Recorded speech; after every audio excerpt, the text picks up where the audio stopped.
Bonjour à tous, on commence cette revue de presse par le quotidien Libération qui s'intéresse au dialogue social qui est au point mort.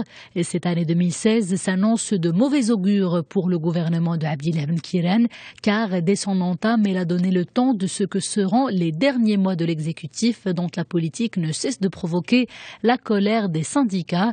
Les centrales syndicales les plus représentatives tiennent d'ailleurs ce mardi un sit-in devant le Parlement et cela pour faire entendre leurs revendications. Les détails sont à découvrir sur la page 14 du quotidien national Libération. Assurance maladie obligatoire et la nouvelle liste des médicaments remboursables, c'est le sujet proposé aujourd'hui à la une du quotidien Aujourd'hui le Maroc. Le quotidien nous apprend que le département de tutelle a enfin annoncé la liste en question. On retrouve dans une première catégorie les médicaments qui agissent sur le système nerveux, les antidépresseurs, les médicaments qui agissent directement sur le sang et les organes, les antimigraineux ainsi que les anesthésiques.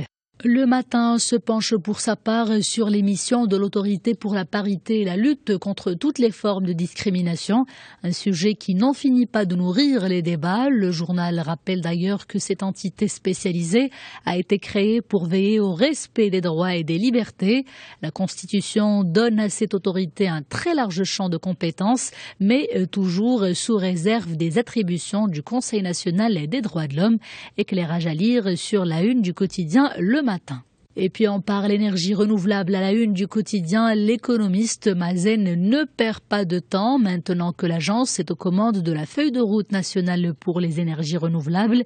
Les événements s'enchaînent l'un après l'autre. L'établissement planche déjà sur ses nouvelles prérogatives et se projette dans les prochains mois pour dévoiler son nouveau dispositif opérationnel. Plus de précisions sur les pages 4 et 6 du quotidien L'Économiste.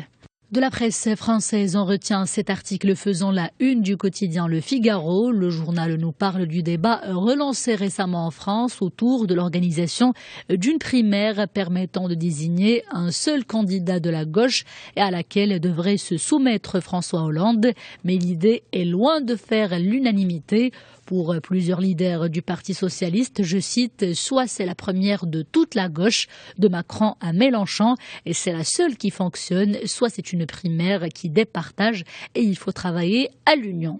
Libération nous dresse quant à lui un portrait exhaustif de David Bowie, l'incontournable chanteur anglais décédé hier à l'âge de 69 ans des suites d'un cancer.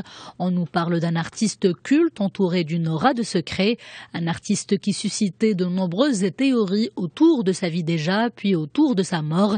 Les théories les plus folles ont couru, écrit le journal, des théories non démenties et parfois encouragées même par l'artiste lui-même. L'artiste était réputé malade, voire mort, il y a quelques années déjà. Selon certains, The Next Day était ainsi un album posthume, comme était censé le prouver son titre énigmatique et sa pochette où le chanteur est caché par un carré noir. Et l'on quitte le monde culturel pour le monde sportif et l'équipe qui revient sur cette belle et 5e consécration de Lionel Messi qui continue d'écrire sa propre légende. L'international argentin a été désigné hier Ballon d'Or. Le journal rappelle que Messi a remporté 5 titres l'année écoulée avec le Barça, la Champions League, la Liga, la Copa del Rey, la Supercoupe d'Espagne et le Mondialito. Le journal vante les mérites d'un joueur décisif, génial et indispensable. Bonne lecture.